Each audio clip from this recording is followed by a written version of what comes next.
we have to talk about Brett Helquist, Right. the illustrator. Right. Who's he?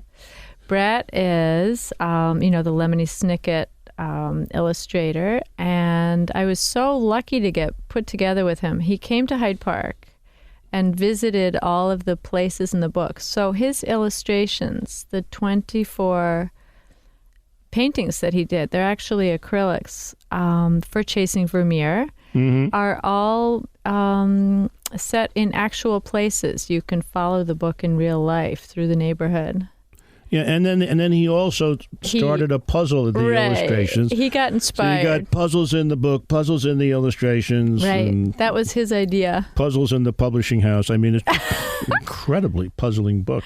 He hid a coded message in the illustrations.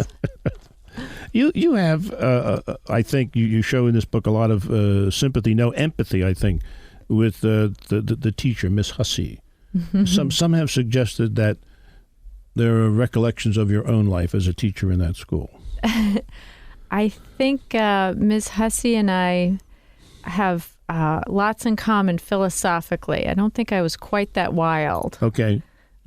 I definitely wouldn't have left people behind on field trips.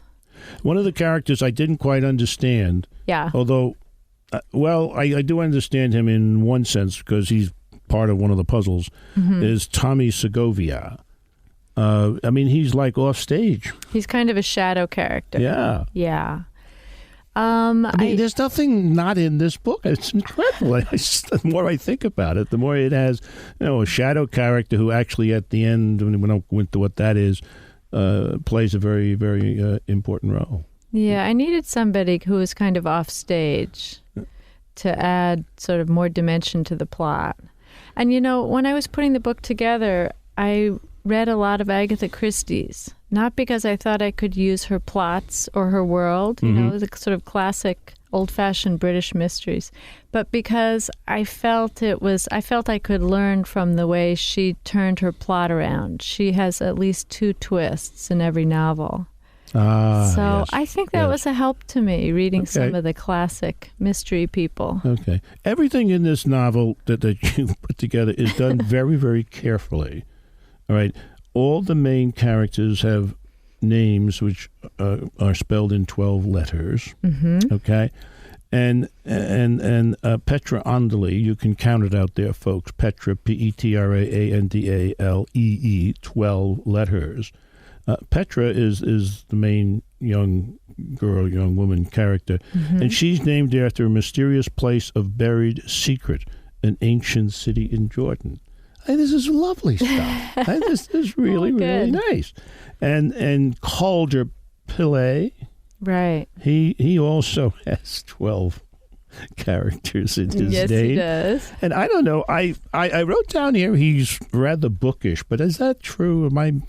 Did I miss him somehow? I think he's more the mathematical thinker of the two. He has those pentominoes. Yes, he carries. Which is another source of puzzles. Yeah, really. He carries them around. Yes, he does. He does. And one of the things that Petra says in the book about art, I think is very important. She says, this was art that was an adventure. It let her into another world. It made familiar stuff seem mysterious. It sent her back to her life feeling a little different, at least for a few minutes. This is art's power, is it not? Yeah, I had the kids trying to figure out what art was about. It was an assignment from their teacher, Ms. Hussey.